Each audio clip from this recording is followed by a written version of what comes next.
Hi everyone. Today I'm going to cover the newest issue of Noir City magazine, issue 33, for anybody who's interested. This is the third physical copy of their Noir City magazine. The others are all available online.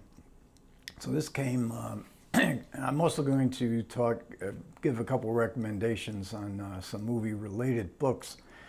But this is such an interesting magazine, and I thought, because I also made videos covering the first two physical releases, I thought I'd cover this one as well for those who, again, might be interested. This is the cover, and of course there's the tie-in, Carnival Noir. The tie-in is to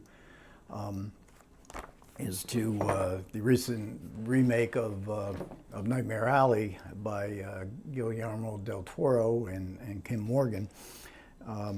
So one of the articles is a survey of the world of Carnival Noir and how many films and what ways these films related to noir. And here's a great color shot of Mike Mazurski and Tyrone Power from the original film in 1947, 48. And here's Tyrone Power in makeup. They always have some great pictures, and these are all from the original Nightmare Alley. But the other world of it is Peggy Cummins from Gun Crazy.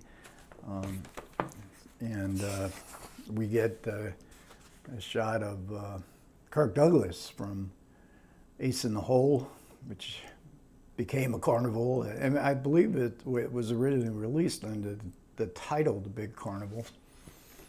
And then also the great Ferris wheel shot from The Third Man sequence with Orson Welles and Joseph Cotten.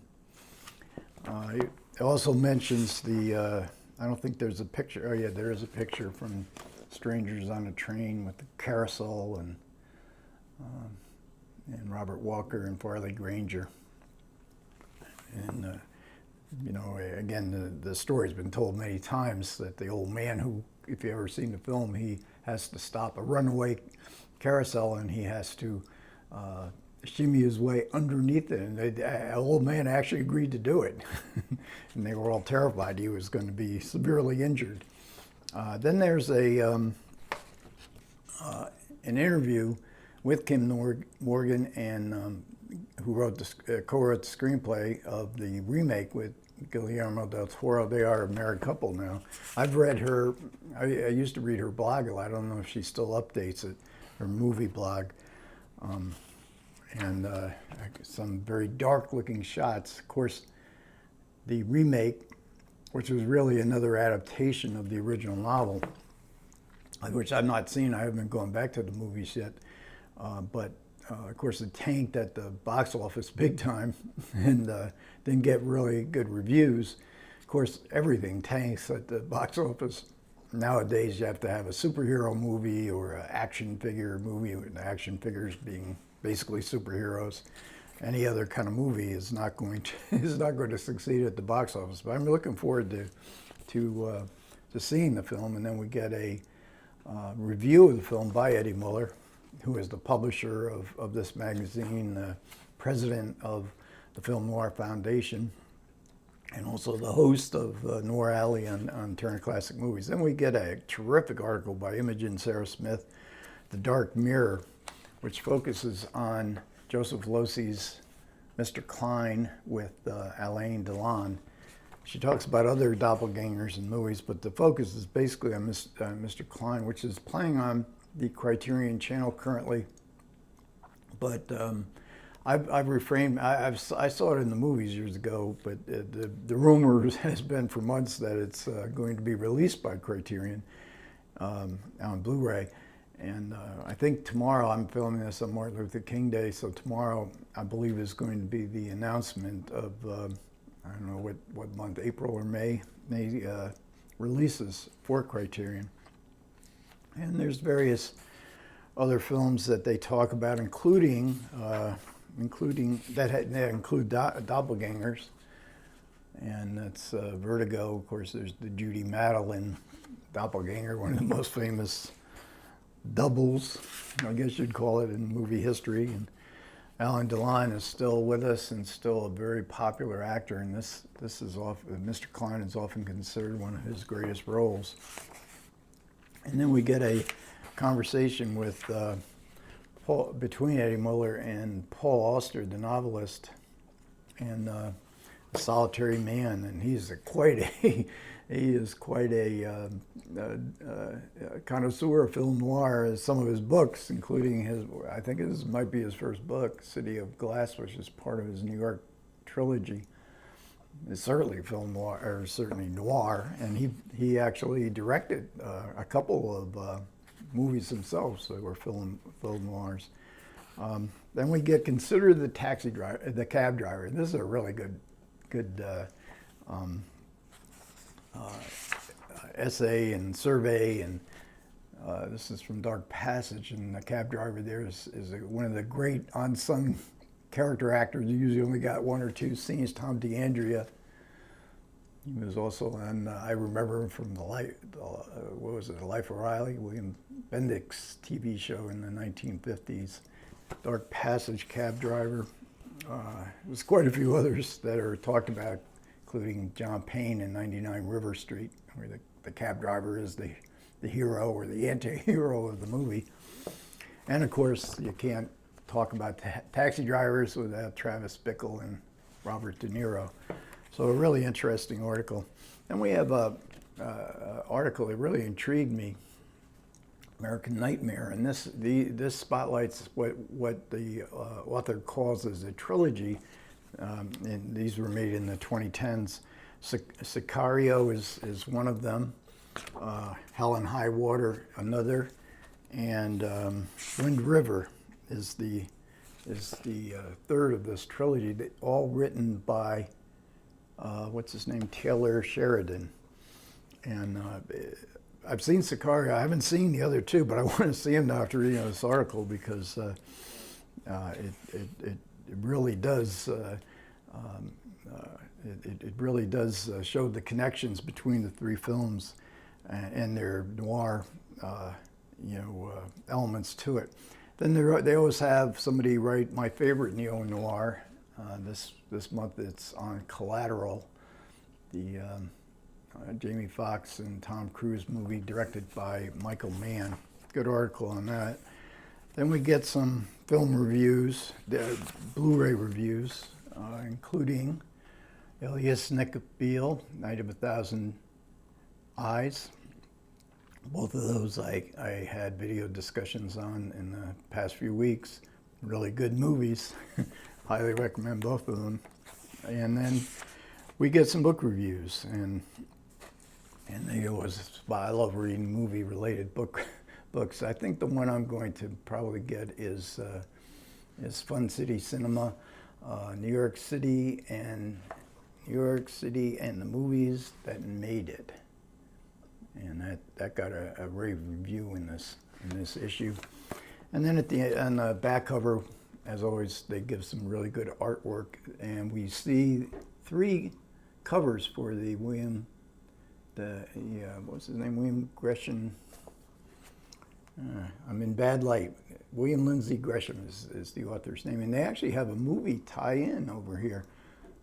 I didn't know they did movie tie-ins. I can imagine that's from the late 40s, because that's the original Nightmare Alley, and a couple poster arts, including the Charlatan, I guess that's the German poster for the original Nightmare Alley.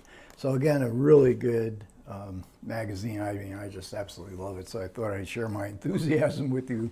For those of you who like noir, it's really a must. And for those of you who like noir, Eddie Muller's Ask Eddie show with his colleague Ann Hocking airs on Facebook 2-3 times a month. They recently came out with a new video this past Friday. It came on. I watch them on YouTube, and they're all archived. So I've been going, while I do my exercises every day, I've been going through all the past Ask Eddies, because they're like between an hour and a half long, and they're just jam-packed with information. So just real briefly, some 3 movie books for those who like movie-related books. I got Phantom Lady. This is Hollywood producer Joan Harrison, the forgotten woman behind Hitchcock. And this was highly recommended by Eddie Muller, and there was also a book review in one of the recent Noir City magazines on this, so I picked it up. Joan Harrison was closely aligned with Alfred Hitchcock. And in most of the biographies of Hitchcock, she's barely mentioned, and yet she was a huge element of the making of the films, from about The Man Who Knew Too Much through Suspicion, before she went out on her own. She started as Hitchcock's secretary. She was the blonde kind of figure that Hitchcock was always fascinated by. She turned out to have great story sense.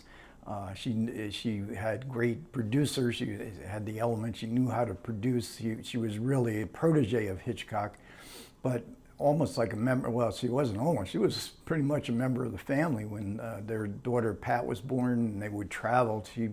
Joan Harrison went with the family, traveling all around the world, including to Hollywood, before Hitchcock signed his contract with Selznick. And many other, and she was kind of indispensable to him. And then she did go out on her own. She produced.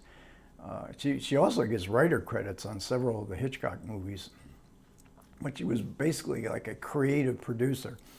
And in the Hitchcock books that you read, almost all of them will hardly even mention her. They just skip right over. Of course, they're written by men, and men, besotted with the aura of Alfred Hitchcock, and the collaboration that you find out with the collaborations that involved all these movies that Hitchcock, all of them, even the masterpieces. For instance, there was a story in Vertigo where, if you've ever seen it, there is a reveal about 2/3 of the way through the film, a reveal to the audience.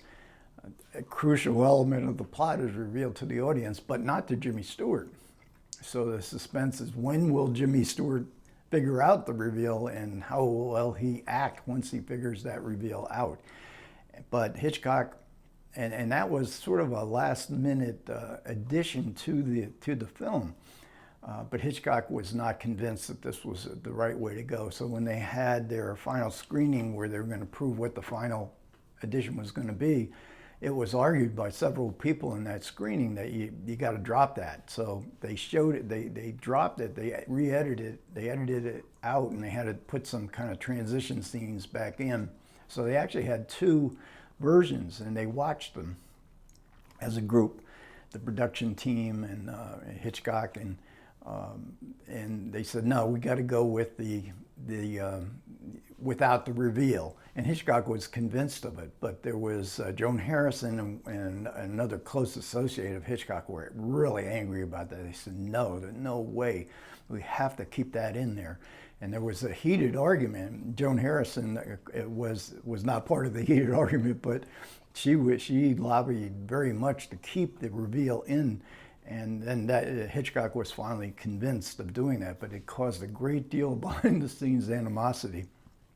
And it's still a fairly controversial element of the film, because it's a very risky move of a film that is now considered one of the great classics. So really good. And Joan Harrison then goes on to produce the Alfred Hitchcock show on television. I think she produced every episode.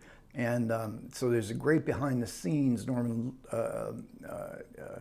discussion, and of the series. Norman Lloyd was also very much a part of this of the Alfred Hitchcock production team. But Joan Harrison was definitely the driving force. She hired many of her friends who had been blacklisted. There were some great writers, great directors. Robert Altman got his start here. Several others, and actors on their way up, and again, the blacklisted actors. Joan Harrison herself was under scrutiny during the blacklist, but she then became sort of, she was in the producer rank then, and basically the blacklist wasn't so much about who, it was pretty much about who is a believer in capitalism and who doesn't believe in capitalism. And since she was a producer and lived a high lifestyle, she avoided any kind of testimony, although she had contributed to many of these anti-Nazi groups, anti-fascist groups during the 1930s, which in the post-war era qualified you, and also support for the Soviet Union during the World War II when they were our allies. But all of that sort of qualified you that you know, you were under suspicion of being anti-American. Loyalty, they had to sign loyalty oaths, and so a terrific book. I mean, I could go on. I just finished it last night, so you could go on for a long time, and a really necessary book to see the behind the scenes of how Hitchcock's films came to fruition, what a big part other people had, but in particular Joan Harrison, her own The Strange Case of Uncle Harry was one of hers, and there's another Phantom Lady she produced, and again, a creative producer. She was very much involved with the making of those films and several other. Nocturne was another one. Now these last two I'll just talk about briefly because I think I've recommended them in videos. This is Patrick McGilligan's biography of Fritz Lang, exhaustive, fascinating. He was not a nice man. He was a man of many different, he was like many different men. But it's just a fascinating look at a artist, a 20th century artist who was so revered in Germany and is a big shot, and then he came to Hollywood and he never made it to the realm of big shot. But his films are standing the test of time, to be sure, and so many great stories in this book about Fritz Lang. And the other one I think I've mentioned before, but this is on Luchino Visconti, Explorations of Beauty and Decay by Henry Bacon. And I read this a couple months ago, but then I saw Ludwig and the Damned, two Visconti movies in the meantime. And I've started rereading it because it's really brilliant. I mean, he engages with these films on a very, very deep level, but he's very down to earth in his analysis of the film. So if you love Visconti's movies, especially these recent releases, you know, this is a brilliant book to read and to have in your film library. I love having books like that because I know I want to go back and see some of other Visconti, Rocco and his brothers, Senso, just so I can then reread the sections on the films themselves. It's that kind of book. Okay, thanks a lot for everybody who managed to listen. I do appreciate it. You guys take care.